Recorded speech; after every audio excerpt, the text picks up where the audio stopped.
가치성장 비즈니스 가성비 전략 손현정입니다. 오늘 금통위에서 유례없는 빅스텝을 보여줬습니다. 글로벌 증시는 1달러 1유로 페리티 여파로 경기 침체 우려가 커지고 있는데요. 그리고 2분기 실적에 대한 걱정도 직면해 있는 상황입니다. 그런데 오늘 함께할 허재한 이사는 우리 코스피가 2분기 실적의 악재는 다 반영했다고 진단을 했습니다. 자세한 내용 잠시 후에 짚어보고요. 먼저 오늘 밤 발표될 CPI부터 간단히 살펴보겠습니다. 지난 4월부터 발표된 미국의 소비자 물가 CPI는 8% 아래로 떨어진 적이 없습니다. 게다가 예상치보다 항상 더 높게 나오면서 시장에 충격을 가져다 줬는데요. 5월에 나온 4월 달 CPI가 전달보다 상승률이 조금 둔화되면서 피크아웃 얘기가 솔솔 나왔었지만 다시 8.6%까지 올라가면서 인플레이션이 쉽게 안 잡혔습니다. 그리고 오늘 발표될 6월의 CPI는 8.8, 8.9까지 예측이 되고 있고요. 어제 잠깐 10% 이상이 나올 거란 루머가 SNS상에 돌기도 했습니다. 만약 오늘 나올 CPI가 예상치를 웃돌 경우 시장 충격을 피할 수 없겠죠. 만약 9%를 상회하게 된다면 지난 5월 소비자 물가 쇼크와 유사하게 시장에 충격을 줄 수도 있습니다. 그럼 힘들었던 6월 시장의 악몽이 다시 재현될 수도 있는 거죠. 그렇지 않기를 간절히 바라봅니다. 자, 그럼 실적 얘기를 해볼까요? 앞서 말씀드린 것처럼 유로 가치의 폭락으로 전 세계 실적에 대한 암울한 전망들이 나오고 있습니다. 우리나라 2분기 실적도 계속 하향이 되었죠. 하지만 이 실적 방향보다 코스피 지수는 더 과도하게 반응을 한 거는 사실입니다. 오늘 함께할 허재한 이사는 다행히 아직 제품 가격 인상이 이어지고 있어서 밸류에이션 조정에 비해서 실적 하향폭은 완만할 가능성이 높다고 전했는데요. 실적에 대한 어느 정도 악재는 반영된 것으로 판단을 합니다. 이처럼 국내 기업들의 주가 하락이 실적 악화 속에 비해서 가팔랐던 만큼 향후 지수가 더 나빠지기보다는 반등 시도를 이어갈 거란 얘기도 나오고 있는데요. 만약 반등이 온다면 반등 국면에서는 연초 대비 주가 하락폭이 컸던 업종에 관심이 필요하겠죠. 증권가에서는 지금 2분기 실적 시즌을 맞아서 코스피 상위 종목들 중 여행과 쇼핑, 엔터 등 리오프닝주의 실적 전망치를 가장 높여 잡은 것으로 나타났습니다. 다음 화면 보실까요? 최근 경기 침체 우려로 실적 하방 압력이 거세지고 있는 것과 반대로 이익 추정치가 상향된 종목들인데요. 지금 보시면 대부분 리오프닝 관련주들입니다. 지금 강원랜드, 롯데쇼핑, 하이브 그리고 대한항공도 눈에 띄고 있는데요. 지난주 미국 6월 고용 지표를 보면 당장 경기 침체가 도래할 가능성은 낮습니다. 긴축 부담이 사라지지는 않았지만 침체 우려는 완화되었다고 볼 수 있는 건데요. 이제 관건은 기업 실적이 얼마나 버텨내는지 여부입니다. 이 부분에 대해서 유진투자증권 허재한 이사와 이야기 나눠보겠습니다. 지금 바로 함께 하시죠.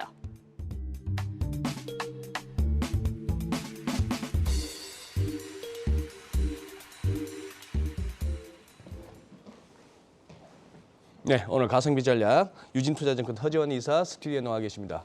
안녕하세요, 허 이사님. 네, 안녕하십니까. 예, 우리 손현정 앵커 또 이렇게 브리핑 잘 정리해 주셨는데 우리 허 이사님 보시기에 지금 시장 아직도 두려움에 떨고 있습니까? 아니면 이제 조금 두려움에서 벗어나려고 하는 것 같습니까? 예, 아직은 뭐 두려움에 좀 갇혀 있다라고 좀 봐야 될 것 갇혀 있다? 같다고 보여지고요. 제가 생각할 때 이제 가장 좀 위험한 거는 네. 자기 실현적인 예언이라는 게 있잖아요. 네. 이렇게 침체가 온다, 침체가 온다, 침체가 오면은 정말 침체가 와버릴 수 있는 예. 위험들을 지금 현재 그 주식시장이 좀 반영을 하고 있는 게 아니냐, 저는 그렇게 좀 보고 있습니다. 자기 실현적인 어떤 괜히 힘들다 하다가 진짜 힘들어질까 봐. 네. 그러니까 실제로 이제 지금 침체에 대한 위험은 분명히 있고, 특히 이렇게 그 인플레가 잘 안 잡히는 구간에서 계속 금리를 올리다 보면은 이제 금리에 예민한 뭐 부동산이라든가, 네. 그다음에 뭐 자동차를 비롯한 이런 내구재 쪽의 소비가 상대적으로 좀 빨리 이 급냉할 가능성들이 좀 있어 보여서 이제 그런 부분들에 대해서 분명히 좀 압력이 좀 작용을 한 것 같은데 이게 이제 사실 실제로 이제 미국의 가계의 어떤 그 자산의 어떤 건전성이라든가 미국 부동산 시장의 어떤 수급을 보면은 막 아주 심각하게 흔들릴 정도는 저는 아니다라고 좀 보고 있는데요. 네. 이런 부분들이 계속 지금 우려가 또 다른 우려를 낳았다고 보면은 오히려 엉뚱한데, 그러니까 사실 금리를 지금처럼 올려도 사실 괜찮을 수도 있지만 걱정들 때문에 오히려 쉽게 침체에 빠질 수 있는 위험들을 지금 글로벌 주식시장이 좀 반영을 하고 있고 특히 한국이 지금처럼 이렇게 물가와 예. 또 금리가 같이 올라가는 국면에서 상대적으로 조금 더 취약하다 보니까 먼저 저희가 좀 더 주식시장의 어떤 그 모습 자체가 다른 시장보다도 훨씬 더 조금 더 부정적인 측면들을 좀 나타나고 있는 게 아니냐 이렇게 좀 보고 있습니다. 네. 그러니까 한국은행은 그리고 예상대로 오늘 금리 인상을 단행하지 않았습니까? 빅스텝으로 단행을 했습니다. 그런데 국내 시장은 오히려 오르고 있고요. 그래도 여전히 불확실성은 남아있는 상황인데 긴축이 끝이 아니라 이제 중간 과정에 놓여 있다라는 생각이 들더라고요. 네, 한국은행이 가장 잡으려고 했던 게 기대 인플레이션인데 이번에 빅스텝 인상으로 인해서 기대 인플레이션, 물가 상승 좀 잡힐 거라 보시나요? 예, 어느 정도는 효과가 있지 않을까라고 보여집니다. 뭐 오늘 한국은행 총재도 얘기를 했듯이 그 금리 정책의 가장 중요한 것은 바로 이제 시그널링이라고 얘기를 하고 있는데요. 결국 이번에 빅스텝을 통해서 한국은행 총재가 좀 얘기하고 싶었던 것은 물가는 반드시 잡아야 되겠다. 그리고 어느 정도 물가, 그러니까 성장과 물가라는 어떤 두 가지 중요한 그 목적이 있을 때에 오히려 약간은 그래도 물가 쪽에 조금 더 방점을 찍는 이런 모습들을 좀 보여줌으로써 기대 인플레가 더 확산되는 것은 충분히 좀 막을 걸로 좀 보여지는데요.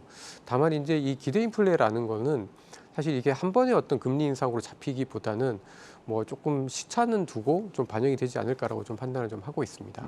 그래요. 시차를 두고. 예. 지금 우리 TV로 보시는 시청자분들도 많으시지만 지금 유튜브로 실시간으로 이렇게 채팅도 나누시면서 보시는 시청자분들 많으세요. 네. 우리 진짜 오늘 보니까 우리 허재원 이사님 그 증권가의 차인표 맞으시네. 옆모습은 진짜 딱 빼다 박으셨네. 네, 맞습니다. 깜짝 놀랐어요. 깜짝 놀랐죠? 차인표가 오시는 줄 알고. 아니 저기 오늘 미국 CPI 한번 어떻게 네. 보세요? 지금 앞서 저는 뭐 이렇게 그 말씀도 전해드렸는데 미국에서는 막 가짜 보고서까지 막 네. 돌아다니네요. 저도 그거 보고 되게 깜짝 놀랐었거든요. 뭐 살짝 9%가 넘을 수도 있겠다는 생각이 좀 들지만 네. 10.2%였었나요? 10%는 웬만큼 물가가 참. 높아져서도 사실 나오기 쉽지 그렇죠. 않은 숫자라 이거는 좀 이상하다라는 생각들 좀 했는데 그만큼 지금 미국 물가에 대한 어떤 두려움들, 불안감이 굉장히 좀 크다라는 반증이다라고 좀 봐야 될 것 같고요. 아마 6월달 물가는 예상했던 것보다는 조금 높게 나올 가능성도 좀 있지 않나라고 보여집니다. 근데 왜냐하면 그 가솔린 가격이 사실 6월 중순 이후에 좀 그때 안정을 한참 찾았기 높았죠. 때문에 네. 그리고 아직까지 이제 부동산 가격, 그다음에 뭐 임대료 가격 이런 가격들에 대한 부담들이 좀 남아 있어서 전체적으로 물가가 완전히 좀 피크를 찍었다라는 느낌을 주기에는 약간 좀 부족하지 않을까라는 생각을 좀 하고 있는데요. 그래도 최근 들어서 뭐 유가를 비롯한 원자재 가격이 좀 많이 떨어지고 있고 최근에 이제 중고차 같은 가격도 좀 떨어지고 있고 그리고 휘발유 가격도 지금 5월 중순에 갤런당 5달러에서 지금 한 4.5달러, 4.6달러까지 떨어졌기 때문에 그래도 그 7월 다음 달에 발표되는 그 다음 CPI부터는 분명히 좀 둔화될 가능성들이 굉장히 좀 높아지지 않았나라고 좀 보여지고요.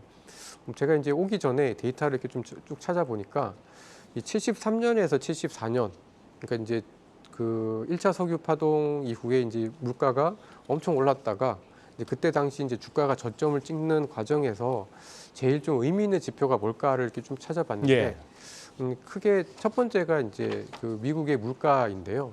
미국의 물가가 1%대를 상당 기간 오랫동안 이렇게 쭉쭉쭉 그러니까 전월비 기준으로 1%대 전월비 기준으로 1%. 다가 그다음에 훅 떨어지면서 예. 한 0.5%대로 이렇게 뚝 떨어지는 그 시점에서 예. 좀 그 미국의 주가가 좀 바닥을 좀 잡는 그런 모습들을 좀 보여줬었던 것 같고 이제 두 번째는 이제 미국의 ISM 제조업 같은 예. 그 경제와 관련된 지표들이 이제 50을 깨는 어허. 50을 깨면서 약간 침체에 대한 공포를 이렇게 주는 시점에서 주가가 오히려 좀 바닥을 오히려 찍었었고 바닥을 그- 잡는다. 네, 그 전후로 연준의 정책도 조금 이제 계속해서 올려가다가 이제 처음에는 중단, 그다음에 이제 미국식 그 ISM 제조업 지수가 더 떨어지니까 이제 인하로 가는 이제 네. 그 국면에서 주가가 좀 저점을 찍긴 했었습니다. 근데 백악관에서 이렇게 미리 좀 더 많이 높을 수 있어요 정도까지 했다면은 네. 어지간히 높을 것 같은데 그렇다면 혹시 지금 월가 일각에서 이렇게 제기되는 그 가능성 아예 75를 넘어 100bp는요? 전혀 그건 좀 심한가? 그거는 좀 만약에 정말 그게 실현이 예. 된다면 예. 좀 시장의 단기적인 충격은 좀 있을 것 같고요. 근데 오히려 그렇게 되면 그 다음번에 어떤 연준의 행보는 지금보다는 조금 더 부담이 좀 적지 않을까. 아하. 왜냐하면 9월 달에도 지금 50bp나 예. 75bp 논란들이 계속 남아 있는 상황인데 네. 오히려 이번에 100bp를 정말 해버리면 그 다음 순에서는 50bp로 다시 좀 선회할 가능성이 좀 있지 않을까라고 저는 개인적으로 좀 보고 있습니다. 네. 네. 자, 그럼 CPI 발표를 앞두고 근데 간밤 유가가 많이 빠졌습니다. 8% 가까이 하락을 했는데 3개월 만에 최저치더라고요. 근데 인플레 피크아웃에는 긍정적인 근거가 될 수 있겠지만 이제 경기 침체, 우리가 앞서 계속 말했던 이 경기 침체의 공포가 시작된 게 아닌가 이런 생각이 있습니다. 이사님은 이 점에 대해서 어떻게 보고 계신가요?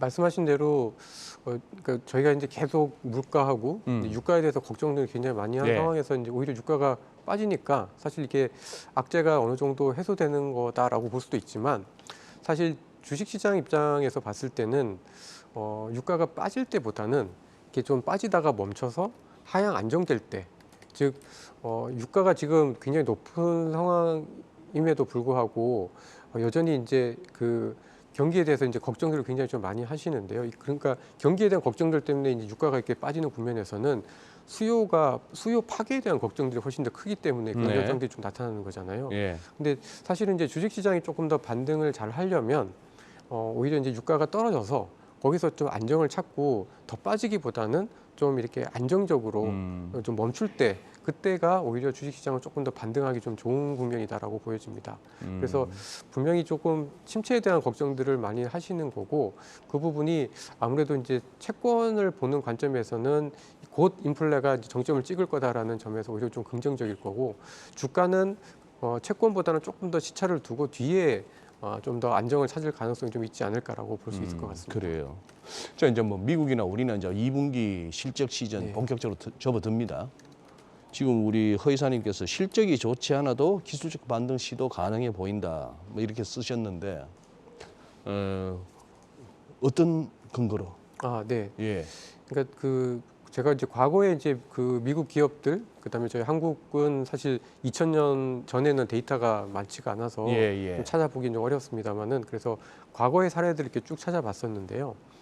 좀 재밌었던 거는 미국의 경기 침체 때 미국 기업들의 이익이 평균적으로 한 20% 정도 감소를 하게 됩니다. 네. 근데 특이하게도 이제 73년, 74년, 그다음에 79년, 80년, 그러니까 그 인플레 때문에 굉장히 미국 경제가 힘들었을 때 네. 미국 기업들의 이익의 감소폭은 평균보다도 굉장히 좀 적었습니다. 호호. 그러니까 73년, 74년에는 평균이 20%인데 한 14% 정도 기업 이익이 줄었고요. 예. 79년, 80년에는 기업 이익이 한 5% 정도 줄었습니다. 음. 그래서 이걸 왜 그럴까?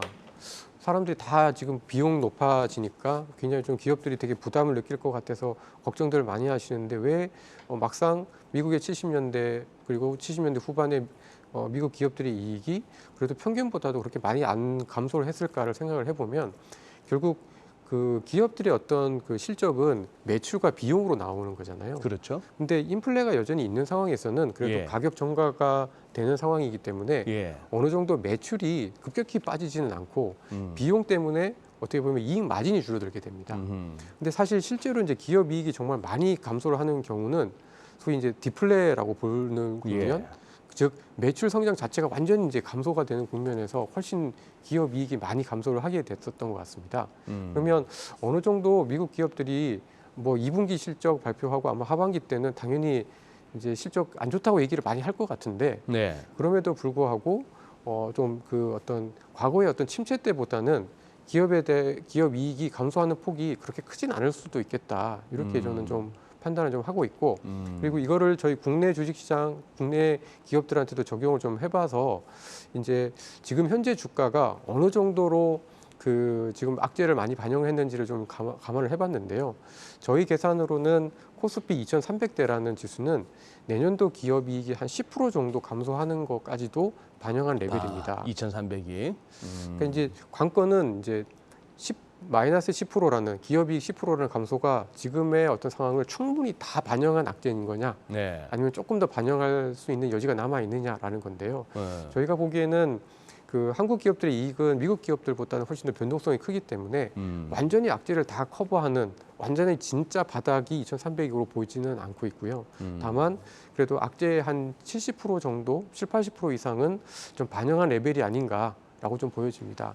그래서 아마 실적을 발표하게 되면 썩 좋지는 않겠지만 여기서 그렇다고 해서 주식시장이 한 번 더 급격히 밀리는 리스크는 상대적으로 좀 적을 걸로 좀 판단을 좀 하고 있고 예. 의외로 실적이 나쁘게 나와도 어쨌든 감소폭이 준다라고 하면 오히려 좀 반등의 어떤 여지들을 좀 생각해 볼 수 있지 않을까라고 좀 보고 있습니다. 네.